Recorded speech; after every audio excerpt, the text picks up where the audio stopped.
Welcome to Ouch. Was that a ghost?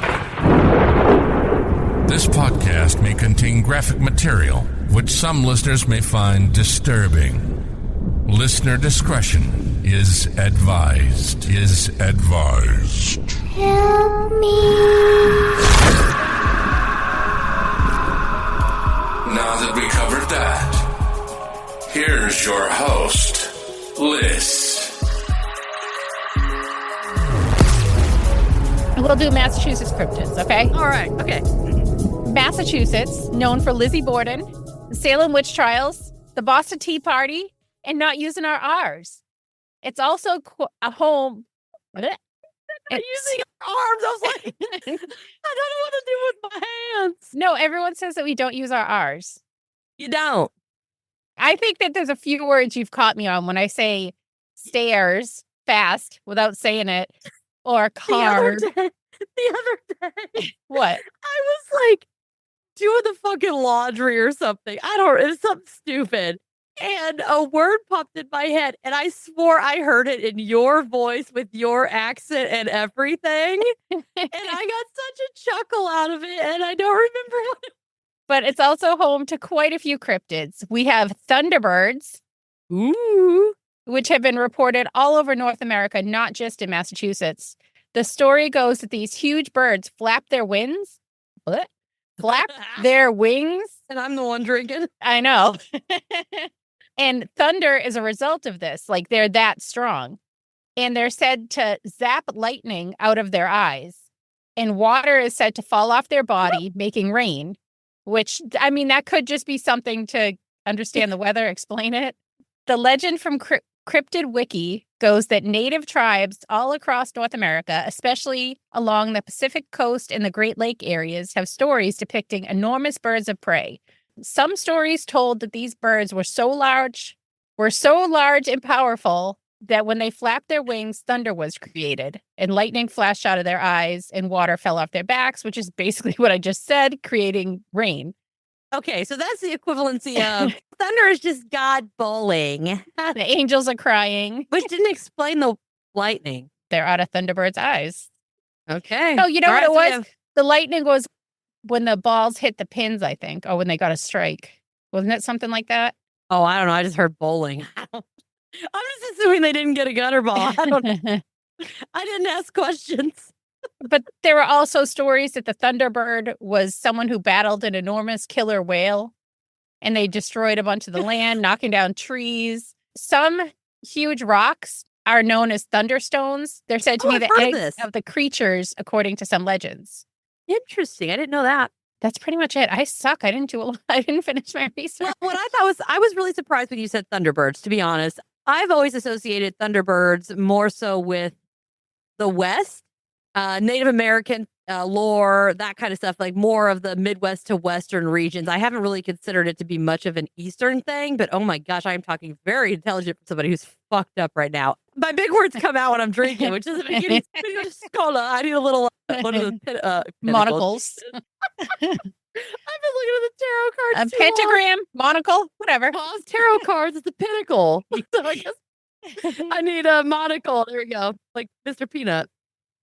But I've always just heard them primarily associated, like I said, with the West, Native American type lore, more of those sandy, dry. But I've just always heard that. Now, necessarily with the rain and thunder and stuff, but they do have a lot of lore in the Western areas that are associated with Thunderbirds.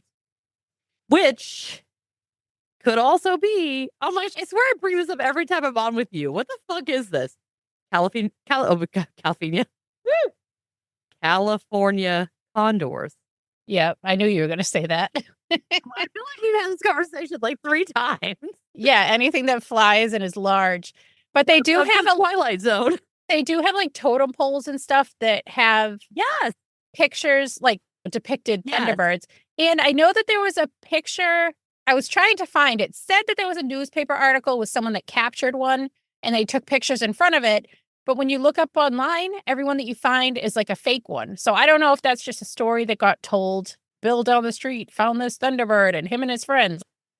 I don't see any definitive proof on it. Fiji mermaid. Yeah.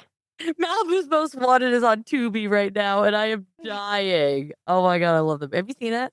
I have not. There's a movie called Malibu's Most Wanted. Okay. You have to watch it. I think it's on All right. Tubi. Tubi's free. It's got Yeah. commercials, but it's free. And they have some bomb movies right now. Yeah. And they are bomb. They have a whole section right now on Saturday morning cartoons, and they're all like my style Saturday morning cartoons. Like, it's crazy. I've got Sailor Moon and Yu-Gi-Oh! Out the yin yang right now. Anyway, Thunderbirds. Yep, that's pretty much it.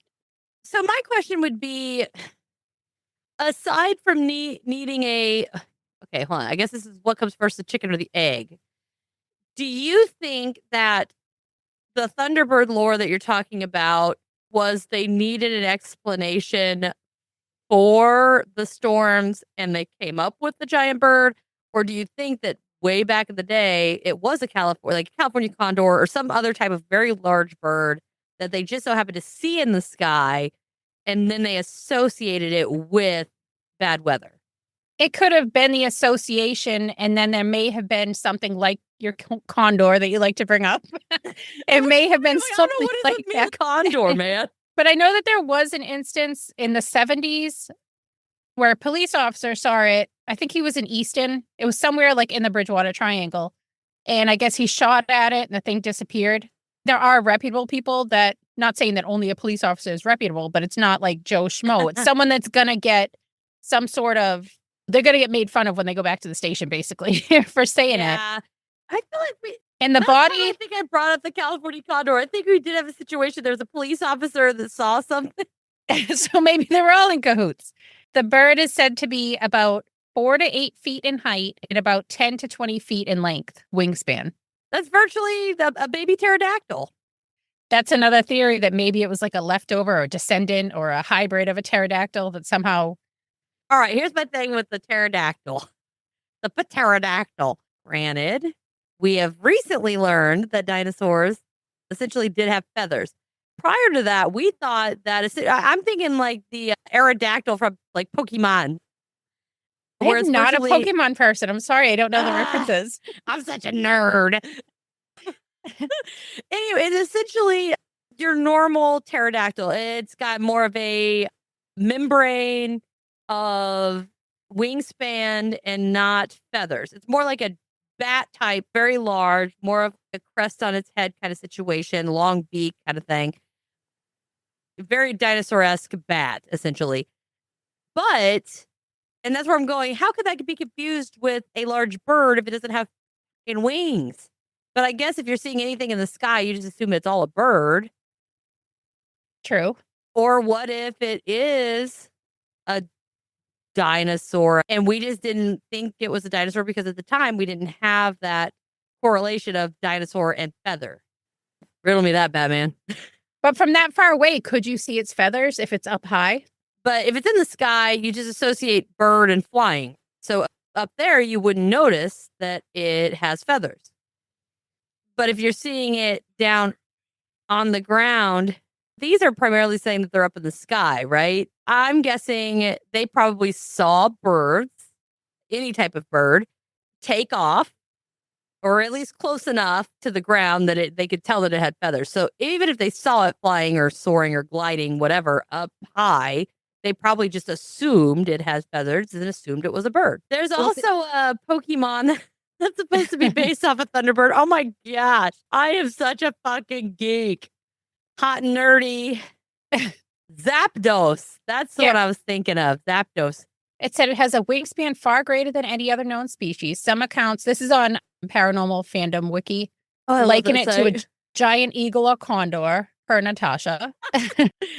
Maybe I just made up that newspaper thing. I could have swore that I saw that it was like in a newspaper in 1890 or 1980. It couldn't have been 1980. It must have been 1890.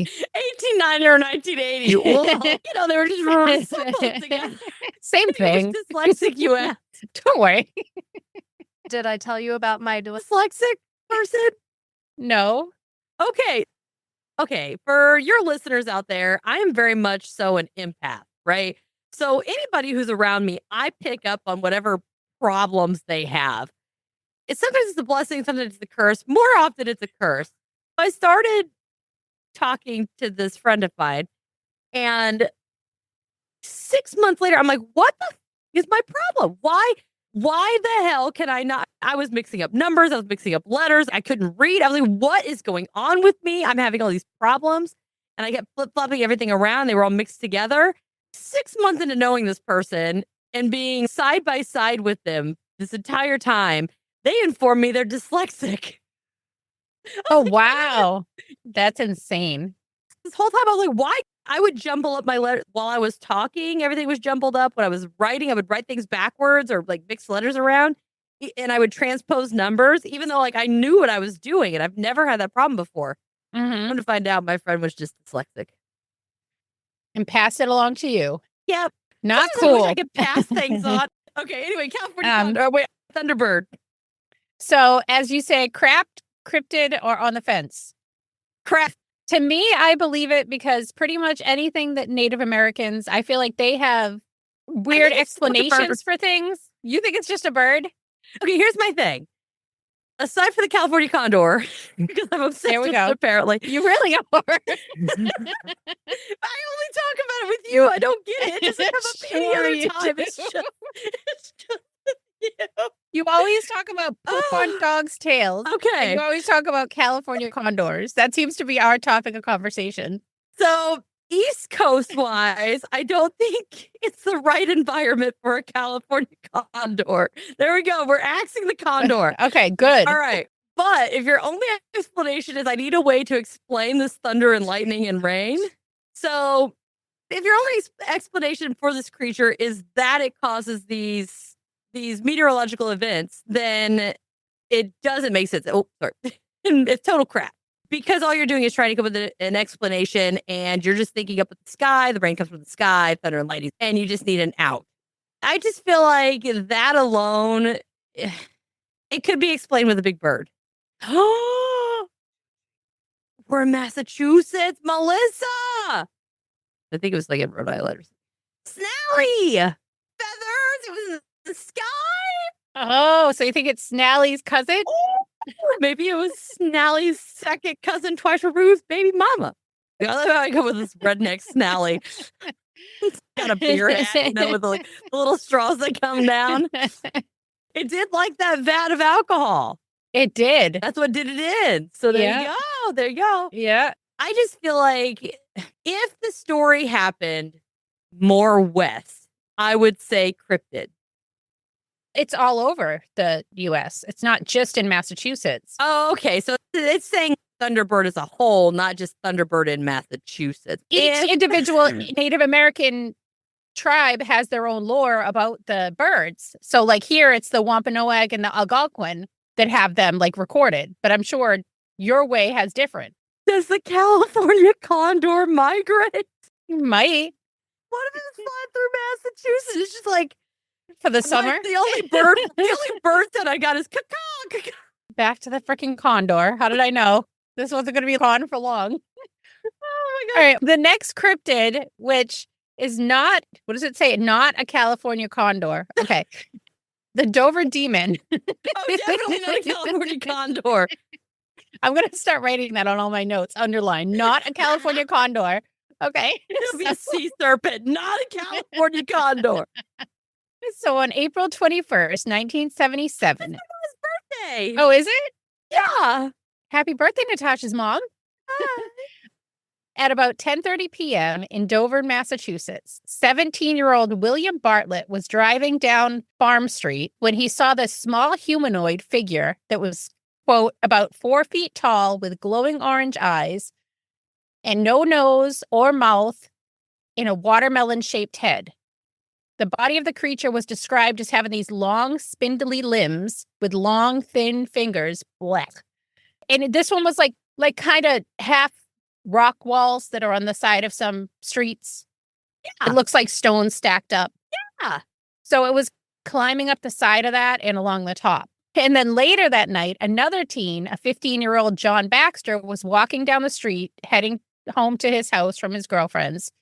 This sounds really weird to me. Originally thought it was someone he knew, called out to the figure. But as the gap closed between the two, he was like, yeah, no. Like, this is not my friend. And the creature took off, scurrying down a gully. When the teen followed down the gully, he saw it on the other side, gripping the tree with his hands wrapped around it, and its feet were like gripping a rock. If you think of a bird with its talons, like gripping around the rock. Hmm. And this time it was on Miller Road. Another teen, 15-year-old Abby Brabham, the following night, this time on Springdale Avenue. The only reason I'm saying these street names is because it's all within 2 miles of each other. All the teens drew what they saw. Bill even wrote at the bottom of his drawing, quote, "I, Bill Bartlett, swear on a stack of Bibles that I saw this creature," on the drawing. So that fixes everything. Yeah. I swear on a stack of Bibles, I did not have relations with that woman. But Lauren Coleman got this information, and he went, investigated, and spoke to the teens, checked out the area, and gave it its name, Dover Demon. Some suggest it may have been like a baby animal, like a calf or something, or an owl, so you can see the round head and the spindly arms, and maybe it was like wet or something, or a hoax. And I would love FYI, to see a baby cow grasp onto a rock. Yeah, none of it really fully makes any sense. The owl, maybe. Y'all ain't from around here, are you? And FYI, this was the same year that Close Encounters of the Third Kind was released. I never saw that movie, so I don't know the creatures that are in it. I don't think that they're... Hold on, let me look up a picture real fast. I think I'm getting confused with Jersey Devil. Oh, yeah. It looks more like a... I would say it does have a very much like gray-esque type feel to it.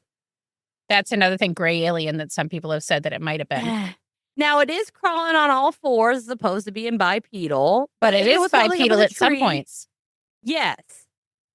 And, okay, who as a kid did not walk around bear crawl style? We had to do it in PE. So what if they were just out on a PE escapade?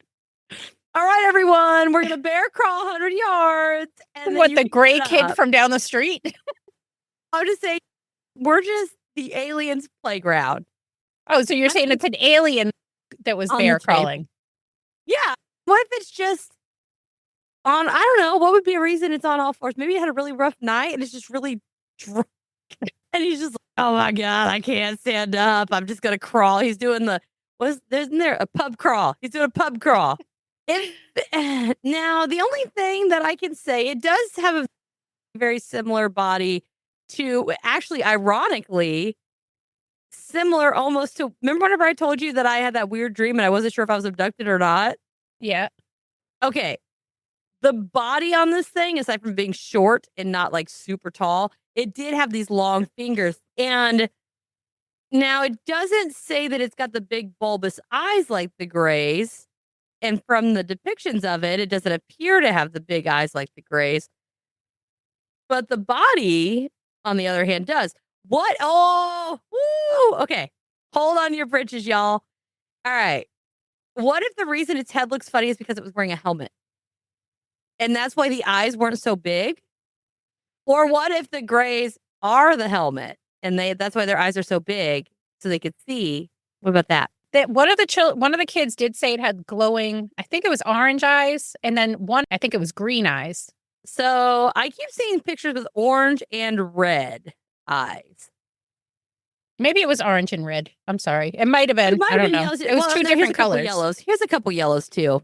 I'm just looking at it. If that movie came out, I can 100% see these people associating that movie with what they are seeing. It really does. Like I said, if you look at it, the arms aren't super long. The legs aren't super long. They do have these really long fingers and toes, it appears. But it does have a very strong gray feel to it. And that is... There's so many things coming out around the time of Close Encounters of the Third Kind. Yeah, they were only seen over the span of 2 days and then just never again. So some think that maybe it was like a migration path or something, that they were heading somewhere. But you'd think that then there would be more associations with it, like throughout the years, not just 1 year. Yeah, that was it. 3 teens. That's so weird. You'd think that there'd be You think there'd be more? Oh my gosh, this is literally a picture of Dobrodima. It's got a little booty. It's got a little butt cheek. The funniest thing about any cryptid is if you look up pictures of Mothman and the amount of detail they put into that statue's butt in West Virginia. I don't know who made that butt, but they deserve an award. And what's weird is, so from the accounts, I don't think anybody's ever actually said that it's got that booty. You know what I mean? I've never seen anything. I've never seen it. They always do the Mothman Festival the weekend of my birthday, and that's when I do Indiana Bigfoot Conference in Nashville. One day you gotta go check out that booty. Hell yeah. Yeah, this very much, I don't know. It looks so much like the things from the movie. I feel like it's probably a rendition of that. Yeah, I think it's crap just because I get that the three kids drew the same thing, but who's to say they didn't talk? And the fact that it was seen crap that and then gone, never again. Crap. So next we have a sea monster. Oh, not Condor. Okay.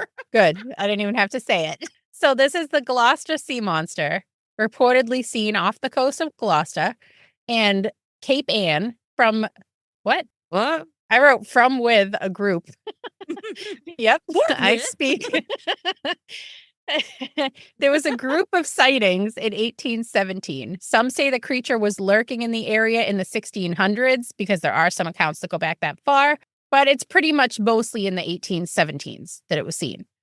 And it was said to be an enormous, some sites say 60 feet, some say 100 feet, some say 40 feet long, serpent-like creature with humps along its back and a turtle head. So what they saw is like the humps going in and out of the water. If you think of how kind of Nessie comes, I mean, like they're kind of swimming like a snake in and out. So I'm sure the length is hard to determine just from looking at it like that. The sightings continued from 1817 to 1819 with many witnesses, including fishermen and some people that were just like on the beach, enjoying a day at the beach, and they just see this huge serpent go by. And they got out of the water real quick. We're going to need a bigger boat. And that's it. They just stopped after that. What's weird is I just did this thing like right before we got on. I did this, and it was in Kansas City over by the Missouri River. Wow, that came out. Missouri River. And it was also a sea serpent. It was a serpent. I'm not sure if I call it a sea serpent if it's in the river, but whatever. And it was also very curvy, but this thing had a huge horn on it. But this is essentially just like a giant eel/snake thing. An eel does have a turtle head. But if you look at the pictures of him, what they have online, some look like dragons, some look like turtles, some look like they're just all over the place. Crap already. Throwing crap on the play. Really, look up the image of him and let me know what you find. Okay. Well, can you spell that for me? Gloucester? Gloucester. Yeah, I'm glad you spelled that. Oh, these are just places. Sea serpent. Whoop, whoop, whoop, whoop. I could type when I'm drinking. Sea serpent. But look at how varied the images are. Come on. And some say that they have those like rings around its neck, and some say no. Yeah. It just looks like a snake. It looks like a snake. But some of them depict him like dragon-esque, and some make him like... Maybe dragon-esque, but it's more like the shape. It doesn't have wings like a dragon. It just has a head like a dragon. Yeah, just the head. But the head is so varied, and the body, some have like more scales, some have more bumps, some have like... I don't know. It just looks like a snake. It's just the amount of reports that is odd that they had that many people. Unless everyone was just really bored back then. They didn't have internet. So they could have been like... If it was one person, okay, one person reports and they're like, I don't want to be left out. And I was on the beach that day. I saw it too. I totally saw it. I saw it. Yeah, because people do that. Because they want to be part of the action, right? They want to get interviewed. They want to be part of the thing. It just looks like a snake. So the other one is a Silver Lake serpent. This is from Cryptid Wiki Fandom. According to a fisherman who saw it, it was enormous with red glowing eyes, as big as dinner plates and a large neck. The first sighting... Dinner plate with a long neck. And a large neck.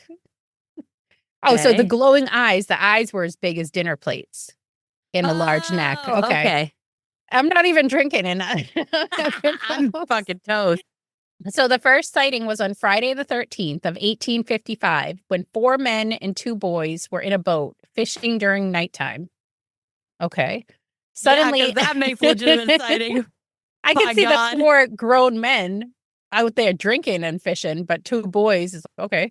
We all know they were fucking drinking. Suddenly, a large object a few feet behind them appeared. They were paying no or very little attention to it, thinking it was a log. Again, okay. It appeared in another position, then hissing and moving towards them rapidly. One fisherman tried to cut the anchor loose, but dropped his knife into the water. He pulled the anchor up by hand as the other man retreated to shore. The thing submerged as panicking fishermen struggled with the oars. It resurfaced at their stern moments later, just before they managed to beach the boat. In semi-shock, they made it to an inn. More reports followed later, gaining the place fame. According to local legends, the Silver Lake sea serpent is an enormous reptilian creature with a slender body covered in shimmering silver scales that reflect the light of the moon, hence its name.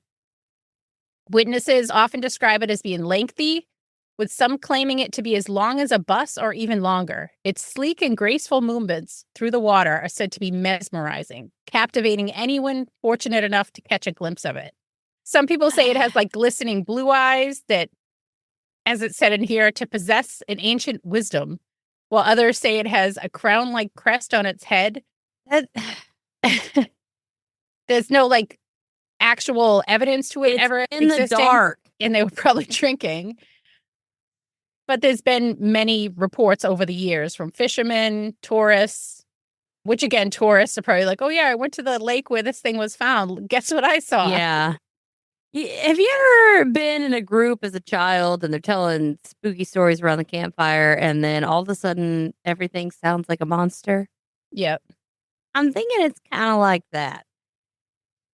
This thing, all the pictures have like this giant fin at the back of its tail. What if it's just a fucking mermaid? Ooh. They never see its head. Oh, except for the eyes. Yeah, and mermaids aren't like beautiful how you see them in the movies. They're like, They might be. Hell, I don't know. They come out of the water looking like that. I'm gonna hit it.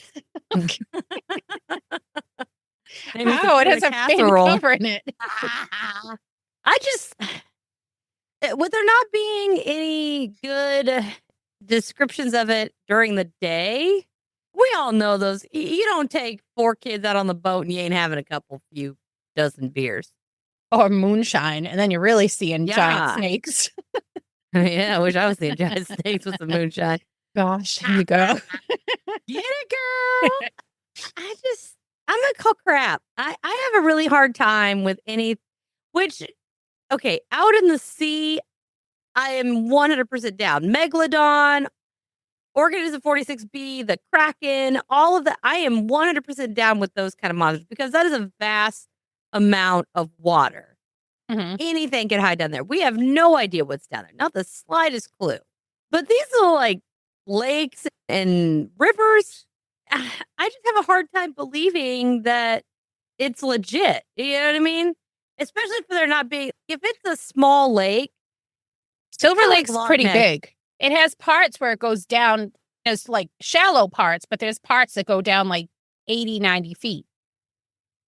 But still, for only a few, like a handful of encounters over this entire thing's span. I don't believe it. I'm just saying it is a pretty big lake. If it was this big crazy thing, it might have places to hide. But for that long, maybe it was just, I don't know, a snake got stuck in some aluminum foil. Sure. It was Friday the 13th. The snake wanted to get dressed up. So You're so fancy. so that's crap, I think, across both of us. And the last one is a California Condor. No, I'm just kidding. Sorry.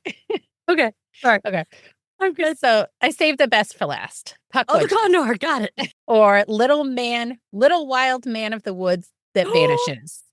Oh, yeah. Tales I of know these, what these are. but you guys have different ones down there. We have the nasty ones because there's nice ones, and then there's Oh, ours are pretty gnarly from what I gathered. are they? I thought so. They're the ones that push him ass off a cliff. Yeah, that's the ones up here. But the ones Yeah. down south, I saw that they were nicer. Oh, maybe we got a mix. Yeah. But just bipolar puckwudgie. I'm giving you all kinds of titles for this podcast. perfect.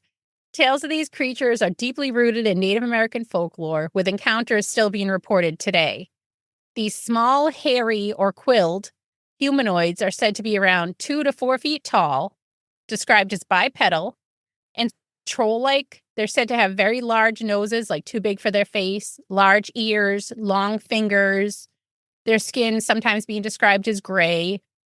They're sometimes described as having quills on their back, like porcupines. Yes. And they're said to have all sorts of magic abilities, being able to lure people to their safety or to their death. They can appear or disappear at will. They can blind people with sand, launch poison arrows. They have the ability to transform into other animals, start fires, as well as all sorts of other magical abilities. The tale goes that they were once friendly, but they became jealous over the admiration and attention the Native Americans had for the giant Maushop and his wife, Granny Squannet. Yep. Maushop, who was a giant, took these puckwudgies and tossed them away throughout North America. They returned and murdered Maushop's sons as revenge. Some places say that they murdered Maushop as well. Others say that Maushop just took himself out of the narrative and was like, I'm done. But they've remained mischievous ever since. They're said to be connected to shadow people, or I always say this wrong, Telpelwunkas. Sure. They're believed to be like the souls of Native Americans that have been killed. That word that I said. Yeah. And they also have a connection with the will-o-wisps, or the orbs. And they're most often seen in Massachusetts in Freetown State Forest inside the Bridgewater Triangle. We have some in northern Indiana, supposedly up in Anderson area, that were up there. And one thing that I thought was crazy is they would stand by the wood line. They wouldn't come out in the open. They'd stand by the wood line and they would lure you in, either appear as like an old man that needs help or something. And then you would go to follow them and they like straight up kick your ass off a cliff. Yeah, that's at the cliff in Freetown State Forest. It's called the Ledge. There's a lady of the ledge there too, who like jumped to her death, and her ghost is always seen there. But they're said to be up there because when people go up there, you could be of sound mind, never had suicidal ideations before, but when you're up there, you have this overwhelming urge to jump.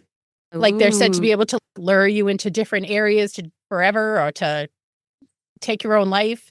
The most famous encounter, I think, around here is in 1990 when a man from Raynham named Bill Russo was walking his dog late at night. He was near some woods and he saw this small creature come out, and the dog was like freaking out.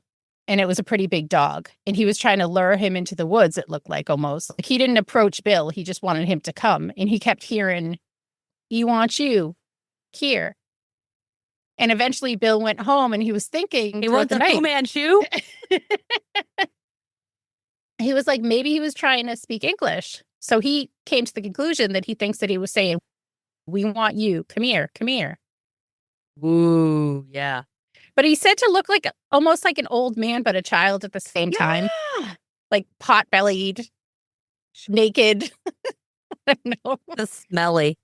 Are they smelly? I've never heard that. They might be. If they're in the woods, they're all filthy. I'd imagine so. I don't know why. I remember hearing that they smelled sweet. Oh, I don't know. Covered in flowers and shit. But so I had a theory on this quills on their back thing. Yep. That it wasn't really the quills on their back. Okay, have you ever the original Jumanji? When Robin Williams comes out like back, right, out of Jumanji for the first time, he comes running out. He's got this like weird ass turtle shell thing that he uses as like a shield. Yep. What if they're just using the same thing, but instead of just having a regular shield, they want extra like protection, and they somehow pasted like porcupine quills or something to the back of this thing?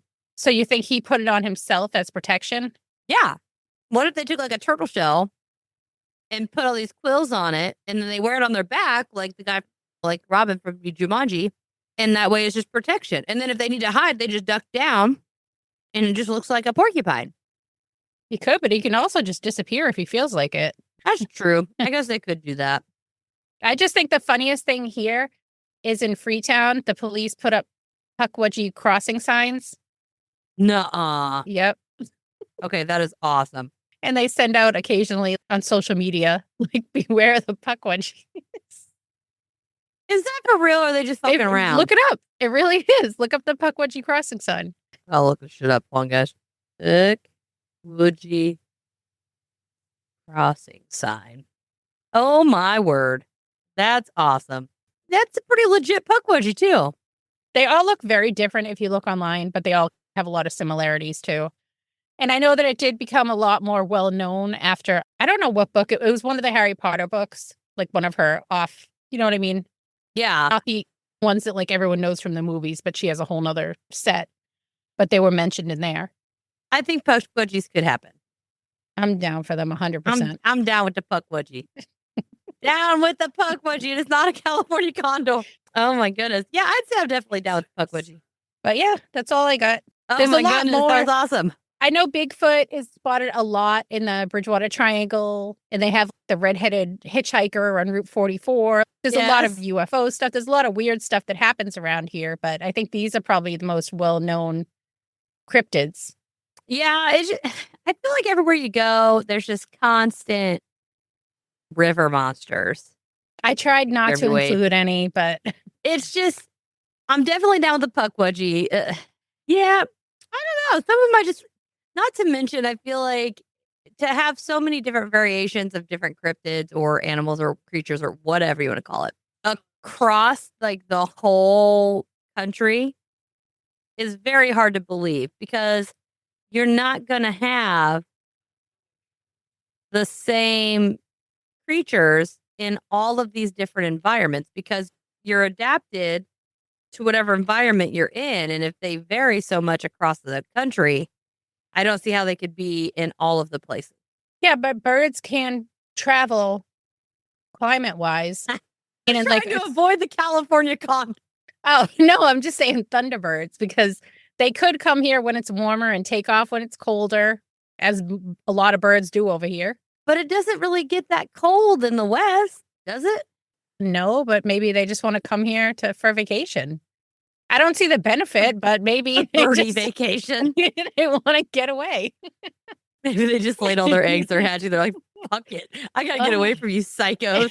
Or what is it is it salmon that travel this whole way just to spawn and they all die? Yeah. Yeah, they go like thousands of miles. Yeah. Just to pork and die. I guess it's worth it. Let's hope it's worth the trip. Can you imagine being that salmon? You're like, God, he sucked. And then you're just dead anyway. And you're like, I waited my whole life for this. Oh my gosh. Oh boy. What if it is something like that though? They got to fly this entire way. Wait, but then how do they get back? Maybe they just die like salmon right after they but spawn. They got to lay the eggs somewhere. Then how do the eggs get back? Who feeds them when they hatch? I don't know. This is good questions. If I were a California Condor, I mean, a thunderbird. Oh my gosh. Here we go. That's what you need in your merch store. It is not a California Condor. It's always a California. Whatever team you're on. Yeah. I have got to make one. Yeah, you have competing t-shirts, whatever one sells the most. Yeah, it's never, it's always book. Yeah. Oh yeah, that's totally worth it. But that's it. I liked it. That was awesome. Thank you so much for coming on. Oh, thanks for having me, as per the norm. Absolutely. And if you guys want to check out Natasha, she is on Cryptid, Creeps, and Conspiracy. And if you don't know by now how, she's been on like 100 episodes. We're basically co-hosts. I was supposed to be like, welcome again, Melissa. I know, it's the same thing. Good thing you're not a prick and we get along. Seriously, I'm considered, I'm like, maybe we should get something, whether it be like a Patreon thing or something. I don't know. Like once a month. I don't know. Yeah. Because it's awesome. I always love being on. I always love having you on my show. And I feel like, we always have a good time. And aside from your funny accent. Well, I know. microwave. What did you say earlier? You said a word earlier. I started just dying laughing. I couldn't remember what it was though. I don't know. Whatever. It was funny at the time. Bah. Unless it was the town, Gloucester. Nope, wasn't that. Because here you say Gloucester. Oh, I was having a really hard time with this Patreon episode. It was like, I can't even think of the word now. Glissalter? Glazalta? What is that? This town or whatever that this thing was I was telling you about with my Patreon with the sea serpent in Kansas City. Oh, yeah. Yeah, I was struggling hardcore. I couldn't say that fucking word to save my life. You know which ones I can never say is when you go to like Britain or the UK and they have these crazy ass names for cities and towns.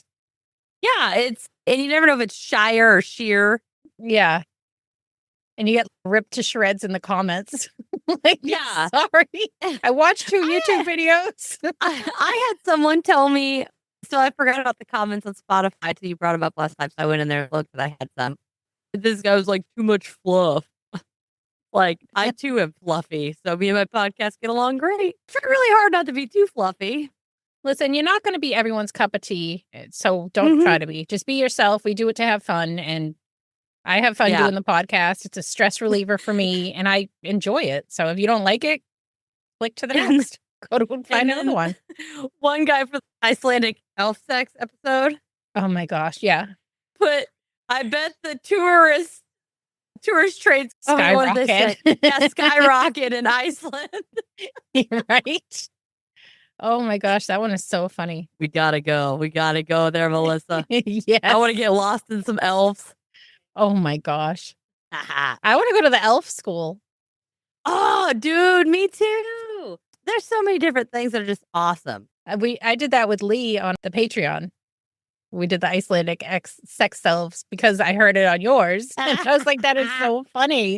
It was that lady in the book. I couldn't get past it.